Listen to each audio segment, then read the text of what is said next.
वैसे तो हरियाणा इंडस्ट्री में जितने भी कलाकार हैं मोस्टली मेरे को जानते हैं। मासूम शर्मा जी, आपको शुरुआत में बिल्कुल भी उनका कोई इंटरेस्ट इस चीज़ में था नहीं, तो उन्होंने एक बार मेरे को बोला कि भाई आप मेरे बारे में कुछ बताओ। 2-4 घटनाएं उनके बारे में जो बताई, उनकी जो भविष्यवाणी की, तो उनके बाद से उनका फिर रुझान इस चीज़ में आना शुरू हो गया। आपसे सलाह लेके ही काम बिल्कुल, मैं दिशा निर्देश उनका करता हूँ। हरियाणवी इंडस्ट्री को ऊपर उठाने में ज्योतिष का ही बहुत बड़ा हाथ है। इंडस्ट्री में गाने जो रिलीज होते हैं उनके मूर्त वगैरह भी मैं ही देखता हूँ। इनके अलावा भी कोई कलाकार? जैसे अपने सिंगर हैं राजमावर जी, अमन राजगिल हैं, उनमें बहुत लंबी लिस्ट है, तो सभी मेरे को अच्छी तरह जानते हैं, जो कि मेरे बताए हुए मार्ग पर चलते भी हैं। ज्योतिष झूठ नहीं है, उसको बताने वाला हो सकता है भाई अच्छा ना हो।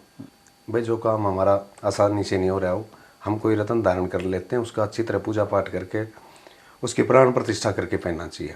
कुछ ऐसे अधिकारी भी हैं जिनको मैंने प्रमोशन के बारे में बोला है और सटीक उसी समय पे हुई भी है। किसी पे कोई केस लगना है वो भी मैंने कई बार सटीक भविष्यवाणी करी है।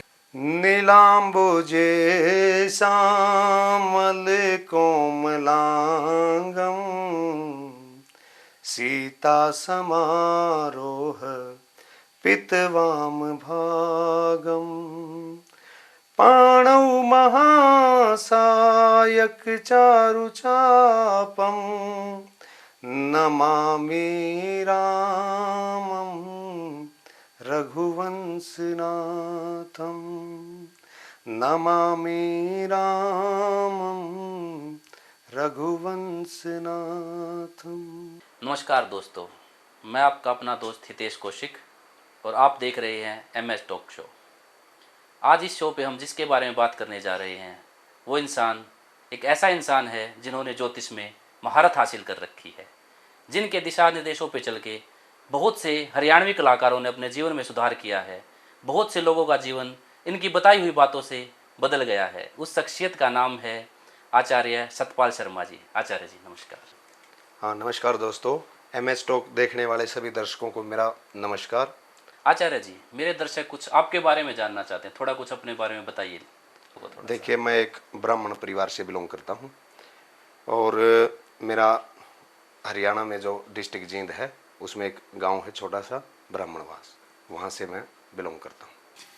आचार्य जी, होता क्या है कि ज्योतिष के बारे में अलग अलग अफवाहें हैं, कुछ पाखंड बताते हैं, कुछ सच्चाई बताते हैं, कुछ हर किसी का अलग अलग कहना है, अलग अलग विचार है ज्योतिष के बारे में। तो आप बताइए, ज्योतिष आपने क्यों सीखी, क्या आपका रुझान था, क्या आपको ज़रूरत पड़ी ज्योतिष की और कहाँ से आपको ज्योतिष की लगन लगी? देखिए, मैं बचपन से ही संस्कृत गुरुकुल में रहा हूँ, वहीं से मैंने अपनी शिक्षा पूरी करी है। जैसे शास्त्री वहीं से की मैंने, उसके बाद दर्शनाचार्य वहीं से की और उसके बाद मैंने BEd, क्योंकि मेरा देखो पहले रुझान था संस्कृत टीचर में, लेकिन फिर भाग्य भाई ज्योतिष का हमने जब ज्ञान हुआ तो तब पता चला कि मैं आना किस साइड में था। तो फिर हमने भारतीय विद्या भवन ने नई दिल्ली से ज्योतिष की शिक्षा अपनी संपूर्ण की, वहीं से रिसर्च की। अच्छा आचार्य जी, हमने आपके बारे में बहुत सुना है, आपने ज्योतिष की महारत हासिल कर रखी है, माने तो आप ज्योतिष के सचिन तेंदुलकर हैं। तो ज़रा हमें भी बताइए, ज्योतिष होती क्या है? देखिए, ज्योतिष के बारे में तो हम जितना बात करेंगे वो भी बहुत कम है। ये सागर है भाई, इसमें हम डुबकी लगाओगे तो अथाह सागर कह सकते हैं इसके बारे में, इसका कोई पार नहीं है। ठीक है, वैसे देखो लिखा गया है शास्त्रों में, वेद ज्योतिष वेदा नाम चक्षु। भाई अगर हमें वेदों के बारे में भी जानना है तो हमें ज्योतिष का ज्ञान तो जरूर होना चाहिए, मतलब वेदों की आंखें हैं ज्योतिष। तो आचार्य जी, हमें लग रहा है कि ज्योतिष जो है वो हमारी संस्कृति को ही बढ़ावा देती है। जी बिल्कुल बिल्कुल, ये तो देखो हमारे ऋषि मुनियों की जो रिसर्च है वो है ज्योतिष। तो आप कहना चाह रहे हैं ज्योतिष तो यथाकाल से शुरू से चलती ही आ रही है? बिल्कुल बिल्कुल, अभी तो देखो हम उन चीज़ों पर रिसर्च कर रहे हैं जो पहले ज्योतिष थे वो तो है ही नहीं। तो आपका कहना ज्योतिष पहले अच्छी हुआ करती हाँ थी? बिल्कुल बिल्कुल, जो पहले हमारे जो पूर्वज थे, ऋषि मुनि थे, उनको तो बहुत ज़्यादा ज्ञान था। अब दोबारा से इस चीज़ पे कार्य चल रहा है और हम जो भी चीज़ देखते हैं उस पर रिसर्च कर रहे हैं, तो फिर हम उसके बारे में कुछ जान पाते हैं। अच्छा आचार्य जी, एक बात ये भी है कि आप हरियाणवी इंडस्ट्री के जो बड़े बड़े कलाकार हैं वो आपके शिष्य हैं, बड़े बड़े कलाकार हैं जो आपसे सलाह लेके काम करते हैं, हर काम से पहले आपसे पूछते हैं, तो उस बड़े कलाकारों में से कोई नाम जो आपके बहुत ही अच्छे शिष्य हों, जो आपसे बिना पूछे कुछ ना करते हों? देखिए, वैसे तो हरियाणा इंडस्ट्री में जितने भी कलाकार हैं मोस्टली मेरे को जानते ही हैं। अब किसी को तो कहना वैसे भी ज़्यादा तर्क संगत नहीं है। जैसे मासूम शर्मा जी हैं, वो बहुत क्लोज हैं मेरे, और वो सही बताऊं मैं आपको, शुरुआत में बिल्कुल भी उनका कोई इंटरेस्ट इस चीज़ में था नहीं। आर्य समाजी ज़्यादा हैं वो, और आज आर्य समाज को ज़्यादा फॉलो करते हैं। हाँ, हमने भी सुना मासूम शर्मा परिवार आर्य समाज से बिलोंग करता है। तो मैं कई बार उनके स्टूडियो पे जाता था, तो किसी की भी कुंडली देखता तो वो ज़्यादा विश्वास इस चीज़ पे करते नहीं थे। तो उन्होंने एक बार मेरे को बोला कि भाई आप मेरे बारे में कुछ बताओ। तो मैंने कुछ 2-4 घटनाएं उनके बारे में जो बताई, उनकी जो भविष्यवाणी की, तो उनके बाद से उनका फिर रुझान इस चीज़ में आना शुरू हो गया। हाँ, उनको लगा आचार्य जी मेरे लिए ही हैं। बस फिर वो कोई भी काम है तो मैं दिशा निर्देश उनका करता हूँ। बिल्कुल आपसे सलाह लेके ही काम बिल्कुल करते हैं। बिल्कुल बिल्कुल। हमारे भी आइडल रहे हैं मासूम शर्मा जी, हमें हमारे बहुत फेवरेट सिंगर हैं। शायद हरियाणवी इंडस्ट्री में उनसे अच्छा कोई सिंगर हम तो मानते नहीं कोई है। नहीं, बहुत अच्छे सिंगर हैं जी, स्वभाव से भी बहुत अच्छे हैं। हाँ, मासूम शर्मा जी। तो देखो, अब मासूम के अलावा अगर हम बात करेंगे, अपने एक राइटर हैं हैरी लाठर जी। अच्छा जी। बहुत अच्छे लेखक हैं, जिनका अभी फिलहाल में भी बहुत अच्छा सॉन्ग चला हुआ है। ओके। हाँ, तो उनसे भी मैं बहुत समय पहले मिला था, जब वो भी थोड़ा शुरुआती दौर में ही थे। तो उन्होंने भी मेरे को फॉलो किया, तो अब अच्छी जगह पे है। तो ज्योतिष को हम नकार नहीं सकते। आप कहना चाह रहे ज्योतिष हैरी लाठर जी के जीवन में एक अच्छी चीज़ बन के आई है, एक उनके जीवन में एक टर्न पॉइंट बन के आया है। बिल्कुल कह सकते हैं। और देखिए, ज़्यादातर जो भी इंडस्ट्री में गाने जो रिलीज होते हैं, उनके मुहूर्त वगैरह भी मैं ही देखता हूँ। अच्छा जी। भाई किस समय पे, किस दिन या किस तिथि वार नक्षत्र में उसको हमने अपलोड करना चाहिए। एक तरीके से हम कह सकते हैं कि हरियाणवी इंडस्ट्री को ऊपर उठाने में ज्योतिष का ही बहुत बड़ा हाथ है, हमारे बिल्कुल आचार्य अजय जी का ही बहुत बड़ा हाथ है। बिल्कुल। देखो, कोई भी बड़ा कलाकार है, कोई राजनेता है, जो भी है, उनके पर्सनल ज्योतिषी तो जरूर मिलेंगे। तो कोई है राजनेता जैसा जिसके ज्योतिषी आप भी हों? देखो, अब उनके बारे में तो क्या कहूँ, बहुत से हैं जानकार, मेरे अधिकारी भी बहुत से हैं जानकार। क्योंकि देखो, काम ही यही है मेरा तो। बिल्कुल। अच्छा आचार्य जी, आपने 2 कलाकारों के बारे में हमें बताया, दोनों ही जानी मानी हस्ती हैं हरियाणा इंडस्ट्री की। इनके अलावा भी कोई कलाकार? देखिए, वैसे मैं पहले आपको बता चुका हूँ कि ज़्यादातर कलाकार अच्छी तरह मेरे टच में हैं, अच्छी तरह जानते हैं मेरे को। जैसे अपने सिंगर हैं राज मावर जी हैं, बहुत अच्छे कलाकार हैं। अमन राजगिल हैं, वो भी बहुत अच्छे सिंगर हैं। और भी ज़्यादातर, अब तो क्या बताऊँ मैं, बहुत लंबी लिस्ट है। तो ज़्यादातर सभी मेरे को अच्छी तरह जानते हैं, जो कि मेरे बताए हुए मार्ग पर चलते भी हैं। कहने का मतलब ये है कि सभी सिंगर्स की लिस्ट में आचार्य जी का नंबर है। हाँ बिल्कुल बिल्कुल, सबको जानता हूँ अच्छी तरह। अच्छा आचार्य जी, एक ऐसा सवाल मेरे दिमाग में है, ये मेरा सवाल है कि कुछ लोग ज्योतिष को झूठ मानते हैं, कुछ सच मानते हैं। आप क्या मानते हो ज्योतिष में, क्या है ये? देखिए, ज्योतिष तो एक गणना है। जो अच्छी तरह इसकी गणना कर लेता है वो तो ठीक ही करेगा।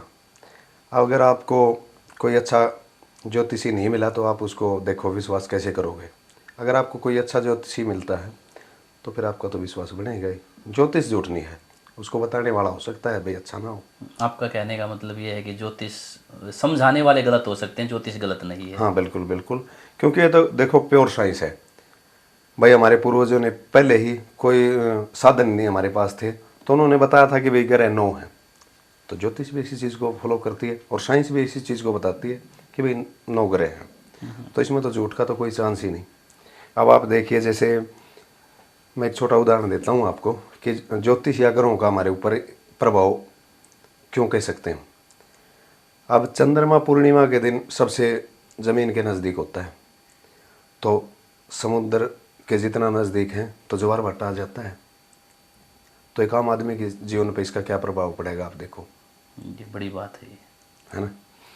तो ज्योतिष को तो देखो हम यही कह सकते हैं भाई, अच्छा जो गणनाकार है वो अच्छी तरह ही आपको समझा सकता है या अच्छी भविष्यवाणी आपके बारे में कर सकता है। नहीं तो और अदर किसी के बारे में तो क्या कह सकते हैं। तो आपका कहने का मतलब ये कि ज्योतिष सटीक है, बिल्कुल बताने बिल्कुल। वाले गलत हो सकते हैं, ज्योतिष गलत नहीं नहीं है। नहीं नहीं, बिल्कुल भी गलत नहीं हो सकती। ज्योतिष बिल्कुल सटीक है, अगर उसका गणनाकार अच्छा है तो। ओके। तो आचार्य जी आप मेरे को बताइए, हम सुनते हैं कि ये रत्न पहन लीजिए ये हो जाएगा, वो रत्न पहन लीजिए वो हो जाएगा, ये भी एक बड़ा विषय है रत्नों का। तो रत्न का जीवन पे क्या महत्व है और ये किस प्रकार पहने जाते हैं और क्यों पहनाए जाते हैं? देखिए, रत्नों का बहुत बड़ा इफेक्ट है हमारे जीवन में। अब पता है क्या है, कुछ लोग कहते हैं कि भाई हमने ये रत्न पहना, कुछ पॉजिटिव नहीं हुआ, हमारा गलत और हो गया। वो देखो पहनाने वाले के ऊपर बात है भाई, जिसको कोई ज्ञान ही नहीं है। देखो वो तो अभी किसी का बोल दिया भाई शनि की दशा चल रही है, देखो डर है ये शनि और राहु केतु का, ज्योतिषियों ने बहुत बड़ा डर पैदा कर रखा है। अब अगर आपकी कुंडली में शनि अच्छा है तो आपके लिए खराब थोड़ा ही करेगा। भाई आपकी कुंडली में शुभ ग्रह है शनि, तो आप नीलम पहनो, बिल्कुल अच्छा इफेक्ट आपको उसका मिलेगा। अगर आपकी कुंडली में सूर्य अच्छा है या शुभ ग्रह है तो आप माणिक पहन सकते हो, उसका भी बहुत अच्छा असर आपको मिलेगा। कहने की बात यह है, देखो इनका बिल्कुल पॉजिटिव असर होता है। भाई जो काम हमारा आसानी से नहीं हो रहा हो, हम कोई रत्न धारण कर लेते हैं, उसका अच्छी तरह पूजा पाठ करके उसकी प्राण प्रतिष्ठा करके पहनना चाहिए, तो वो भी कोई एक अच्छा जानकारी कर सकता है। तो आप रत्नों का तो सीधा प्रभाव है जीवन में, बिल्कुल है। तो मतलब आप कहना चाहते हैं रत्न भी एक अहम रोल अदा करते हैं हाँ इंसान के बिल्कुल जीवन में। बिल्कुल बिल्कुल करते हैं जी। अच्छा आचार्य जी, आप जरा मेरे को ये बताइए, जैसे कि आपने बताया कि ग्रहों की स्थिति का इंसान के जीवन पे बहुत असर पड़ता है, तो ग्रह भी एक अपना अलग रोल प्ले करते हैं किसी भी इंसान के जीवन में। तो ग्रह क्या होते हैं, क्या इनका असर होता है, किसी थोड़ा सा विस्तार से हमें इनके बारे में बताइए। देखिए, जैसे कि मैंने पहले बताया है आपको कि ग्रह 9 है, तो इनमें से जैसे सबसे पहले हम लेते हैं सूर्य को। सूर्य को ज्योतिष में पिता का कारक भी माना गया है, आत्मा का कारक माना गया है। तो सूर्य का बहुत ज़्यादा प्रभाव अपने जीवन पर पड़ता है। अब सूर्य जिसका अच्छा है, देखो वो एक उच्च पद पे भी हो सकते हैं या राजनीति में बहुत बड़े पद पे हो सकते हैं, ठीक है, और मान सम्मान उस व्यक्ति को बहुत अच्छा मिलता है। अब जिसकी कुंडली में सूर्य ज़्यादा अच्छा नहीं है तो बार बार मान सम्मान का डर रहता है उसको, वह मान सम्मान अच्छा नहीं मिलता, समाज में थोड़ी ही प्रतिष्ठा उसकी अच्छी नहीं होती। और सूर्य अगर खराब हुआ तो पिता की सेहत या पिता के लिए काम धंधा जो भी है उसमें दिक्कत जरूर आएंगी। अगर पिता सूर्य अगर अच्छा नहीं हुआ तो हो सकता है कि उस इंसान के पिता ही ना हो। मैंने बहुत सी कुंडलियों में ऐसा देखा गया है कि भाई सूर्य अगर ज़्यादा अच्छा इंसान का है नहीं तो कई बार उनके पिता भी नहीं होते, ठीक है। अब हम बात करते हैं जैसे चंद्रमा है, चंद्रमा को मन का कारक माना गया। अगर चंद्रमा अच्छा है कुंडली में तो मानसिक रूप से इंसान बहुत स्ट्रांग होते हैं, ठीक है, उनकी माता जी की सेहत भी अच्छी होती है। और अगर चंद्रमा अच्छे नहीं हुए तो माता जी की सेहत भी अच्छी नहीं मिलेगी, ठीक है, मानसिक रूप से भी वो लोग कमज़ोर होंगे। और चंद्रमा से जैसे हम देखते हैं कि भाई कुंडली में 12 ग्रह होते हैं, 12 भाव होते हैं, उनमें से कुछ ग्रह ग्रह ग्रह ऐसे होते हैं जिनमें चंद्रमा होने से इंसान को बीमारी भी हो जाती है। जैसे बचपन में ही बच्चा बीमार हो जाता है, वो क्यों होता है? क्योंकि कुंडली में चंद्रमा अच्छा नहीं होता, उसको बोलते हैं बालारिष्ट योग। वह बचपन में ही बच्चा बीमार रहता है, 10-12 साल तक वो तंग करता है, जैसे ठंड लग जाती है उसको, बार बार निमोनिया हो जाता है, तो चंद्रमा के कारण होता है। अब जैसे हम ले लेते हैं बुध को, बुध को बुद्धि का कारक माना गया है। अच्छा लेखक होगा उसकी कुंडली में बुध बहुत अच्छा मिलेगा आपको, ठीक है, वो इंसान डिसीजन लेने में बहुत तेज होंगे, बुद्धि प्रखर होगी उनकी, और जो भी डिसीजन लेंगे वो बिल्कुल करेक्ट लेंगे ज़्यादातर। अगर बुध अच्छा नहीं हुआ तो टू माइंड रहते हैं से इंसान, क्योंकि सूर्य के नज़दीक ही रहते हैं बुध, अस्त होते हैं, तो वो इंसान डिसीजन अच्छा नहीं ले पाते जीवन में कभी भी। अच्छा, उसके बाद जैसे हम शुक्र को देखते हैं, शुक्र कारक है नेम फेम लग्जरी लाइफ का। अगर शुक्र अच्छा हुआ तो इंसान को वो सभी सुख मिल जाते हैं जो जीवन में सबको जिनकी इच्छाएं होती हैं। अगर शुक्र अच्छा नहीं हुआ तो देखो फिर सुख में तो प्रॉब्लम रहेगी, वैवाहिक जीवन में भी प्रॉब्लम रहती है अगर शुक्र अच्छा नहीं होता तो। ठीक है। अच्छा, एक मेरा सवाल आपसे, आपने बहुत ग्रहों के बारे में बताया, हमें अच्छा भी लगा सुन के, मेरे को उम्मीद है मेरे दर्शकों को भी अच्छा लगा होगा ये सब सुन के। एक ऐसा ग्रह भी हमने सुना है कि राहु ग्रह का भी असर होता है किसी के जीवन पे, सुनने में आया, बहुत से लोगों से सुना है इसका तो राहु खराब है, देखो ऐसा खराब है, ये क्या होता है? देखो खराब तो कोई भी ग्रह हो सकता है। अकेला राहु का तो देखो डर पैदा कर रखा है ज्योतिष में। राहु ऐसा नहीं है कि वे राहु हर वक्त सबका खराब ही होता है, राहु अच्छा भी होता है। वह जितने भी राजनीतिक इंसान होते हैं वो राहु के कारण ही राजनीति में आते हैं। क्योंकि अगर राहु सही नहीं हो तो फिर राहु को क्या है, राहु को तो एक ज्योतिष में संज्ञा दी गई है, धुआं है बस, उसके पार हम नहीं देख सकते। अगर राहु अच्छा नहीं हुआ तो देखो इंसान को समझ में भी नहीं आता कि भाई हो क्या रहा है, उसको पता भी नहीं चलेगा कि जीवन में चल क्या रहा है। भ्रमित रहेंगे ऐसे लोग जिसका राहु अच्छा नहीं होगा। और जिसका अच्छा होगा, राहु क्या है, अचानक देने वाला। भाई राहु अच्छा है तो अचानक वो चीज़ें दे देता है जिसका हम सोच भी नहीं सकते कि भाई ये मतलब है क्या। तो ऐसा कुछ नहीं है कि भाई राहु खराब ही होगा, ये कुछ डर भी है। तो आपका मानना है कि राहु ग्रह भी अच्छा योग है, एक राहु हाँ ग्रह भी हाँ अच्छा बिल्कुल लोगों को दे बिल्कुल है, जाता है? बिल्कुल बिल्कुल राहु अच्छा कर सकता है। अगर कुंडली में देखो राहु उच्च का होगा, कोई भी ग्रह है, उच्च और नीच दो अवस्थाएं होती हैं राहु किसी भी ग्रह की। अगर राहु उच्च का हुआ तो वो इंसान देखो कह सकते हैं थोड़ा चालबाज भी हो सकता है, या फिर राजनीति में उसके जाने के थोड़े अच्छे योग होते हैं, या ये भी कह सकते हैं कि भाई हर कार्य में राजनीति करते हैं ऐसे लोग। ठीक है। राजनीतिखोर होते हैं ऐसे हाँ लोग? बिल्कुल बिल्कुल, देखो ऐसा तो नहीं कह सकते, बाकी राजनीति में उनका इंटरेस्ट जरूर होगा। किसी भी तरह हो जाए, हाँ राजनीति में हाँ मिलेगा बिल्कुल उनका। बिल्कुल, वो अच्छे राजनीति में नहीं जाएंगे तो राजनीतिक संबंध अच्छे मिलेंगे उन लोगों को। ठीक है। और उसके बाद जैसे हम शनि के बारे में बात करेंगे, भाई शनि का भी डर देखो लोगों में बहुत ज़्यादा है। शनि क्या है, देखो एक न्यायप्रिय ग्रह है, इसको हम जज बोलते हैं। भाई आप जैसा कर रहे हो उसके अकॉर्डिंग आपको वो देगा ज़रूर। अगर आप अच्छे कार्य कर रहे हैं तो देखो शनि आपका कुछ नहीं करेगा।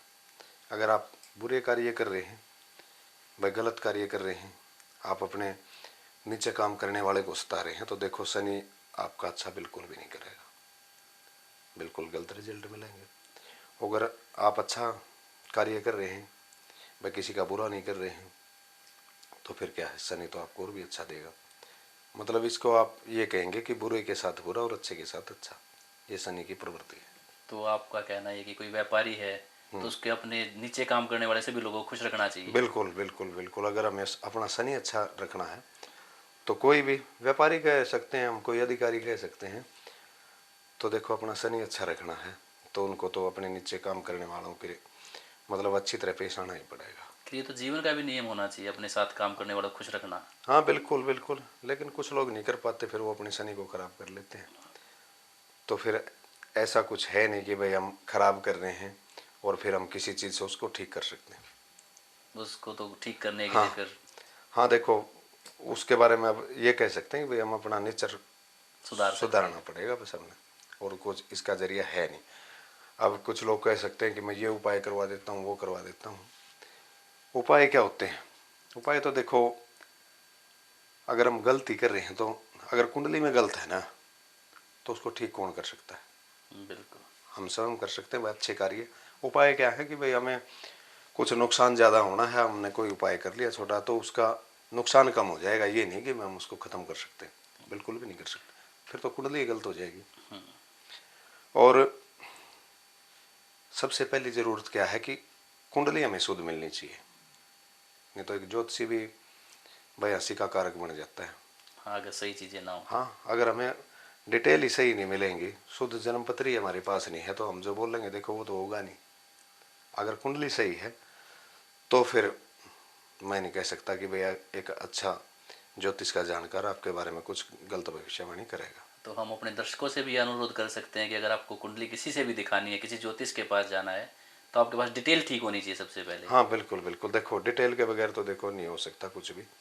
अगर आप डिटेल ही आपकी गलत है तो फिर आपके बारे में मैं कहाँ बोल रहा हूँ, वो तो जो उसी डिटेल हाँ, उनके बारे में बोल रहे उसी हो। के बारे में बोल सकते हैं फिर तो ये भी एक सीखने का हाँ, विषय है। बिल्कुल बिल्कुल ज़रूरी है जी ये तो आपकी कुंडली बिल्कुल शुद्ध होनी चाहिए, जिसमें आपका समय सही होना चाहिए, आपकी भाई जो जन्म तारीख है, साल है, जो तिथि है, वो सब जन्म स्थान है, वो सब करेक्ट होनी चाहिए, तो ही उसके बाद हम कुछ आगे बढ़ा सकते हैं आपके बारे में। अच्छा जी आचार्य जी, आपने हमें अभी ग्रहों की स्थिति के ग्रहों के बारे में बताया, हमें सुन के भी अच्छा लगा और कुछ न कुछ हमें नॉलेज भी बढ़ी है।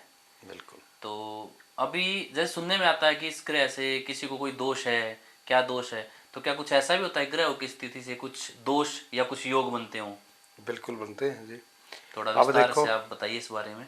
हाँ बिल्कुल, देखो कई तरह के योग होते हैं जो कि अशुभ होते हैं, भाई इंसान को अच्छा फल नहीं देते। जैसे आप देखोगे किसी की कुंडली में मंगल या शनि इकट्ठे बैठे, तो इसको देखो, मैं जो अपनी रिसर्च है उसके बारे में कहूँगा कि बिल्कुल खराब योग है। जिस भी घर में बनेगा ये उस घर को खराब करेगा, किसी भी घर में हो। अगर किसी के पहले घर में या लगन बोलते हैं जिसको, उसमें बनेगा तो आदमी हमेशा माइग्रेन का शिकार रहेगा, गुस्सा ज़्यादा होगा, मेंटली डिस्टर्ब रहेगा, तो ऐसा कुछ हो सकता है। अगर सेकंड हाउस में या दूसरे घर में बनेगा तो आँखों से संबंधित प्रॉब्लम रहेगी, भाई आँखों पे चोट भी लग सकती है, कई बार ऑपरेशन हो जाता है, मतलब उस घर को खराब ही करता है। अब जैसे दूसरी चीज़ देखेंगे हम, मंगल और राहु का, इसका मंगल और राहु का योग, जिसको हम ज्योतिष की भाषा में अंगारक योग भी बोल देते हैं, तो ये भी खराब ही है, ऑपरेशन का कारक होता है, कोई सर्जरी करवा देता है छोटी मोटी, तो ये भी अच्छा योग नहीं है। उसके बाद हम देखेंगे जैसे बृहस्पति और राहु का, ये भी अच्छा नहीं है, इसको हम ज्योतिष की भाषा में गुरु चंडाल योग बोलते हैं। इसके बनने से ना आदमी अपने आप को ही गुरु मानता है, तो किसी का मतलब मनमानी ही करने वाला भी व्यक्ति ऐसा हो सकता है, तो ये भी ठीक नहीं माना गया। जैसे अब सूर्य और राहु का योग देख सकते हैं हम, तो उसको हम कह सकते हैं भाई सूर्य को ग्रहण भी है, तो मान सम्मान की दिक्कत करेगा, तो इस तरह के ये बहुत से योग मानो, इनको दोष मानो, मान लो। तो ये तो खराब ही है। अब अच्छा किसको कहेंगे हम, जैसे चंद्रमा और मंगल का योग है, जिसको लक्ष्मी योग भी बोलते हैं, जिसकी कुंडली में ये बनता है तो लक्ष्मी की फिर उसके पास कमी होती नहीं, ठीक है। अब जैसे बृहस्पति और चंद्रमा का योग, जिसको गज केसरी योग भी कहते हैं, जिसकी कुंडली में बनता तो इस इंसान का रुझान, वह इसको एक राजयोग भी बोलते हैं, राजनीति में भी उसका जाने के चांस होते हैं, तो इस तरह से अच्छे भी कह सकते हैं इनको। शुक्र और बुध का योग भी अच्छा बताते हैं, वो फिर अलग अलग कुंडली के हिसाब से ही योग बनाते हैं फिर, तो उसके बारे में अच्छा या बुरा वो पूरी कुंडली को रीड करके ही पता एनालाइज चलेगा। करके ही पता लग सकता बिल्कुल है। बिल्कुल, तो पता ही। अच्छा, यहाँ से आपकी बातों से मेरे को एक बात याद आ रही है, आपका शिष्य है हरी लाठर जी, हाँ जी। उनका एक गाना है, क्या वो लाइन उनको आपने ही दी थी क्या, छठे भाव में बैठा शनि मंगल को देखे था? हाँ हाँ हाँ, वो उसने मेरे से डिस्कस करी थी इस बारे में, भाई ऐसा ऐसा योग कब बनता है, तो फिर मैंने उसको बताया था। तो हैरी लॉटर के जो राइटर है उसमें बहुत सी ग्रहों के बारे में आपको जानकारी जरूर मिलेगी। वो आपसे प्रेरित हाँ, हैं। वो फिर मेरे से डिस्कस करा है तो फिर लिख भी लिया है। ठीक है। अच्छा आचार्य जी, अभी आपने हमें बताया जो ग्रहों से लगने वाले दोष हैं या ग्रहों से बनने वाले योग हैं, हाँ जी। हमने उनको सुना, उनके बारे में जाना, तो क्या कुछ ज्योतिष में ऐसा भी है कि जो ग्रहों के दोष हैं या योग हैं वो पूजा पाठ से खत्म किए जा सकते हैं या पूजा पाठ से उनकी शांति हो सकती है? हाँ बिल्कुल है जी। देखो अब दोष हैं तो उनके लिए कुछ न कुछ तो उपाय करने से कुछ न कुछ तो लाभ मिलता है। ऐसा नहीं कि भाई बिल्कुल 100% ही सही है, लेकिन अगर किसी की कुंडली में कोई जैसे राहु की वजह से दिक्कत आ रही है तो उसका हम उपाय कर सकते हैं। भाई किसी का बृहस्पति अच्छा है लेकिन प्लेसमेंट अच्छी नहीं है उसकी, तो उसके मंत्र जप से या उसकी पूजा पाठ से हम उसको थोड़ा हाँ नॉर्मल कर सकते हैं। अब आप दोस्त के बारे में ही देखियो, जैसे भाई शादी के लिए हम कोई कुंडली मैच करते हैं, भाई एक मांगलिक है कोई भी, मंगल का कोई दोष बन रहा है, या तो दोनों लड़का और लड़की की कुंडली से ही ज़्यादातर तो भंगी हो जाते हैं। और फिर नहीं है तो फिर उसके लिए कोई अपना पूजा पाठ वगैरह, मंगल की शांति वगैरह हम कर लेते हैं, तो जिससे काफ़ी हद तक उसमें आराम मिलता है।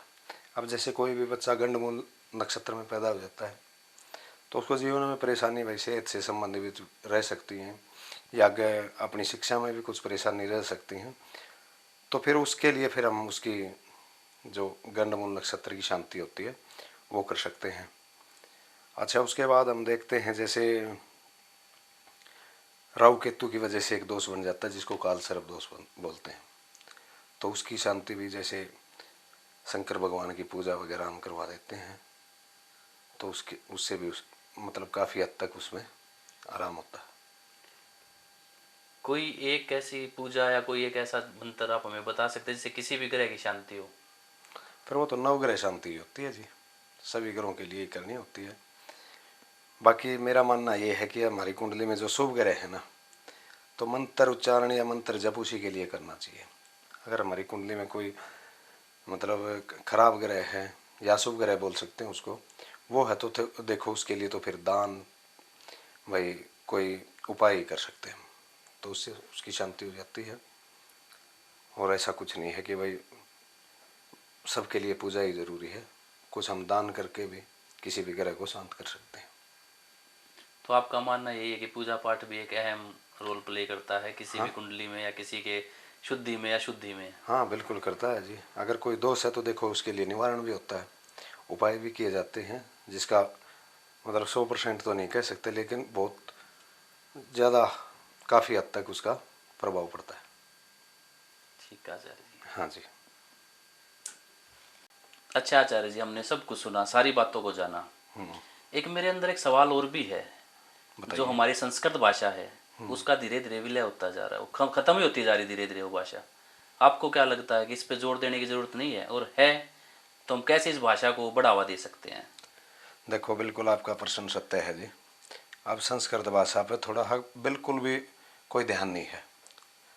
अब हम शुरुआत से ही ये पढ़ते आ रहे हैं कि भाई संस्कृत सभी भाषाओं की जननी है, पावरफुल भाषा है, ठीक है। और अब इसके बिल्कुल भी स्कोप भी कम कर दिए गए हैं, कोई इसकी मतलब ज़्यादा मेरे को नहीं लग रहा कि भाई गवर्नमेंट भी कोई अच्छा इस पर काम कर रही है। तो मैं तो गवर्नमेंट से भी यही थोड़ा अनुरोध करना चाहूँगा कि भाई संस्कृत भाषा जो हमारी सभी भाषाओं की जननी है उस पर थोड़ा सरकार भी काम करे तो अच्छी बात है। भाई प्रॉपर तरीके से इसका स्कूल में भी पढ़ाया जाए। जैसे हम पढ़ते थे तब तो कुछ और ही बात थी, क्योंकि संस्कृत भाषा एक पावर है, मंत्रों में इसकी इतनी शक्ति है। जैसे आप ओम मंत्र को ही ले लो भाई, ओम को तो ये मान लो साइंटिस्टों ने भी माना है कि ओम की जो ध्वनि है वो तो सर्वत्र है। भाई आप ओम के मंत्र का जप करो, ध्यान लगाओ तो अलग ही फील होगा उस टाइम। जैसे गायत्री मंत्र है, गायत्री मंत्र भी बहुत पावरफुल है भाई, एक आत्मा की शांति के लिए, अपने मन की शांति के लिए हम जो इस मंत्र का जो जप करते हैं ना, ध्यान लगाते हैं तो अलग ही। अच्छा, जैसे महामृत्युंजय मंत्र है, बहुत सारे ऐसे पावरफुल मंत्र हैं, इसमें तो इसके बारे में तो कुछ कह ही नहीं सकते, सागर है तो इस पर भी मैं कहना चाहूँगा कि भाई कुछ ना कुछ तो काम करना चाहिए सरकार को, जिससे भाई हमारी आने वाले बच्चों को भी संस्कृत भाषा के महत्व के बारे में कुछ ना कुछ पता चले। तो गवर्नमेंट से हमारा अनुरोध रहेगा कि संस्कृत भाषा को बढ़ावा हाँ दिया जाए। बिल्कुल बिल्कुल, नहीं तो इसका अस्तित्व मेरे को लग रहा है थोड़ा खतरे में है। और जो हमारे लिए भी खतरनाक हो सकता है, बिल्कुल हम अपनी बिल्कुल है। संस्कृति खो देंगे इसके बाद। बिल्कुल बिल्कुल बिल्कुल बिल्कुल, तो संस्कृत भाषा तो बिल्कुल ज़रूरी है जी, जैसा कि मेरा मानना। अच्छा आचार्य जी, आपने इतनी सारी बातें हमें बताई, हमें सुन के आनंद भी आया और बातों को से कुछ सीखने को भी मिला। तो एक बात हम भी आपसे पूछना चाहेंगे हाँ जी। कि अपने जीवन का कोई ऐसा तजुर्बा जो आपको लगा हो कि ये सर्वश्रेष्ठ है आपके लिए, ये सबसे उत्तम है आपके लिए? देखो तजुर्बे तो डेली होते हैं जी, बिल्कुल। हर रोज़ कोई ना कोई नई कुंडली देखते हैं तो उससे कुछ ना कुछ सीखने को ही मिलता है, वो एक नया तजुर्बा ही होता है। जैसे कई अधिकारी हैं, जैसे कोई भी पूछ लेता है जी मेरी प्रमोशन में कोई दिक्कत आ रही है, तो हैं कुछ ऐसे अधिकारी भी हैं जिनको मैंने प्रमोशन के बारे में बोला है और सटीक उसी समय पे हुई भी है। अब कुछ कह देते हैं कि भाई मेरा यहाँ से तबादला नहीं हो रहा, भाई कब हो सकता है, तो उसके बारे में भी मैंने कई बार बोला है, तो वो भी स्टे ही हुआ है। अब नाम लेके तो किसको बोल सकते हैं, अच्छा, दूसरी चीज़ क्या है भाई, किसी को ये बोला है कि भाई आपका ऑपरेशन इस समय में हो सकता है, कोई ना कोई सर्जरी होगी, या बच्चा सर्जरी से हो सकता है, बोला है मैंने कि, तो वो भी चीज़ बिल्कुल सटीक ही हुई है। मतलब बहुत से ऐसे अनुभव हैं, अब सारे तो यहाँ शेयर नहीं कर सकते, पर्सनली भी हैं कुछ लोगों के। भाई किसी पे कोई केस लगना है, वो भी मैंने कई बार सटीक भविष्यवाणी करी है कि भाई किसी केस में नाम आना, कोई लड़ाई झगड़ा होना, तो ये सारी चीज़ें हम देख सकते हैं इससे। ज्योतिष के तो बहुत से अंग हैं भाई, देखो मेडिकल भी ज्योतिष में का अंग है एक, प्रश्न ज्योतिष भी है, वह इंसान की सेहत के बारे में हम देख सकते हैं, या पारिवारिक जीवन के बारे में, या प्रोफेशन के बारे में, भाई जॉब कब मिलेगी, या मैं बिजनेस करूँगा या जॉब करूँगा, तो ये सारी चीज़ें होती हैं। तो वो हम ज्योतिष के द्वारा बिल्कुल सटीक जान सकते हैं, अगर कुंडली आपकी सही हमें मिलती है तो। अच्छा, कभी ऐसा हुआ है किसी को आपने बताया हो कि अभी तू ये उपाय कर और इतने दिनों के अंदर तेरे साथ ये होगा, तो उसके साथ वो हुआ हो? हाँ, तो बिल्कुल हो जाता है। वही कहना चाह रहा हूँ मैं कि भाई देखो, उपाय क्या है, देखो जो कुंडली में लिखा है वो 100% होगा ही होगा। वो मैंने पहले भी बताया था कि उपाय से क्या कर सकते हैं हम, भाई थोड़ा जो लॉस है वो कम कर सकते हैं, भाई कुछ खराब होना वो थोड़ा कम हो सकता है, लेकिन होगा ज़रूर। तो ये तो सत्य ही है। आचार्य जी, जैसे आजकल लोगों का जीवन भागदौड़ भरा है, ना किसी के पास टाइम है ना किसी के पास चैन है। तो मेरा अपना मानना ये है कि लोगों को कुछ थोड़ा समय मंत्र जाप के लिए या पूजा पाठ के लिए निकालना चाहिए। मेरे ख्याल से बहुत से लोगों के पास वो भी नहीं है आज के दिन। तो आपका क्या मानना है, ऐसा होना चाहिए? देखो जी, परमात्मा तो एक परम शक्ति है, अगर उसका नाम ही हम नहीं लेंगे तो कैसे जीवन अच्छा जाएगा। देखो वैसे भी दौड़ भाग भाग दौड़ सारी मतलब उम्र चलती रहती है, तो इसमें से अगर हम 5 मिनट परमात्मा को दें, या अपनी आत्मा की मतलब शांति के लिए ही, भाई मानसिक शांति के लिए थोड़ी देर ध्यान लगा कर किसी भी मंत्र को हम, जो हमें अच्छा लगे उसका मंत्र जप कर सकते हैं। उससे देखो शारीरिक भी मानसिक भी हर तरह की शुद्धि होती है। तो ये तो मेरा मानना है कि करना चाहिए बिल्कुल। बिल्कुल। ठीक है। हम लोगों से भी ये आग्रह करेंगे, अपने बिजी शेड्यूल से थोड़ा सा टाइम निकाल के भगवान को ज़रूर दें, ना बिल्कुल देना चाहिए जी। और लोगों को दान पुण्य पे भी ध्यान देना चाहिए। देखो बिल्कुल बिल्कुल, अब कोई ज़रूरतमंद है, उसकी हमने ज़रूर, अगर हम जितने समर्थवान हैं उसके सामर्थ्य के हिसाब से हमने ज़रूर करना चाहिए। ठीक है। आचार्य जी, आपसे हमने बहुत कुछ सीखा, बहुत कुछ जाना, समझा भी बहुत कुछ। हम आशा करते हैं हमारे दर्शकों ने भी बहुत कुछ समझा होगा आपसे। तो हम आपके मुख से कोई एक ऐसा श्लोक या मंत्र सुनना चाहेंगे जिसे सुनकर हमारे दर्शक मंत्रमुग्ध हो जाएं। जी बिल्कुल। देखो मंत्रों का तो डेली रूटीन में काम ही चलता है, पूजा पाठ भी करते हैं हम। तो इसमें मैं एक श्री राम जी का एक आपको मंत्र सुनाना चाहूँगा, जो कि मेरे को बहुत ही प्रिय है। नीलाम्बुजे श्यामल कोमलांगम सीता समारोह पितवाम भागम पाणौ महासायक चारुचापम नमामि रामं रघुवंशनाथं नमामि रामं रघुवंशनाथं। बहुत अच्छे। आचार्य जी, आपकी वाणी तो बहुत मधुर है। कभी कोशिश की है संगीत में जाने की या कभी भजन करने की? बस एक आधा भजन किया भी है मैंने, और आगे भी करने की बहुत इच्छा है, जल्दी ही करूँगा मैं। किसी भजन की 2 लाइनें? वो तो अभी देखो शुरुआत ही है, अभी करेंगे तब आपको फिर वो तो आपके सामने ही आ जाएगा कभी ना कभी। बिल्कुल। आचार्य जी, हमने आपको सुना, जाना, परखा, हमें बहुत अच्छा लगा। आपकी एक एक बातें अनमूल्य थी। अब जो हमारे दर्शक हैं, जो इस चीज़ को देख रहे हैं, जो सुन रहे हैं, उनमें ये भी जानने की इच्छा होगी कि आपसे कैसे मिला जाए, कैसे आपसे संपर्क किया जाए। तो थोड़ा हमारे दर्शकों को इस बारे में आप बताइए। आपकी सेवा में मैं हमेशा तत्पर रहूँगा। आप मेरे ऑफिस में आ सकते हो, या आप फ़ोन से संपर्क करके आप मेरे से मिल सकते हो। ऐसा दोस्तों, आचार्य जी का नंबर मैं नीचे डिस्क्रिप्शन में डाल दूंगा। जिस किसी को, मेरे दोस्त को आचार्य जी से बात करनी है, किसी कोई प्रश्न उनसे पूछना है, तो आप दिए गए नंबर पे संपर्क कर सकते हैं। आचार्य जी, आपका कीमती समय निकालने के लिए बहुत बहुत धन्यवाद। आपने जो हमें इतना कीमती समय दिया, उससे हमें बहुत कुछ जानने को मिला, बहुत कुछ सीख मिली। बस एक छोटी सी रिक्वेस्ट और है आपसे, जाते जाते आप हमारे दर्शकों को क्या सीख देना चाहेंगे? लास्ट में मैं यही कहना चाहूँगा, कर्मण्येवाधिकारस्ते मा फलेषु कदाचन। अपना कर्म करते रहिए, बस सब अच्छा है। जय श्री राम, जय श्री कृष्ण।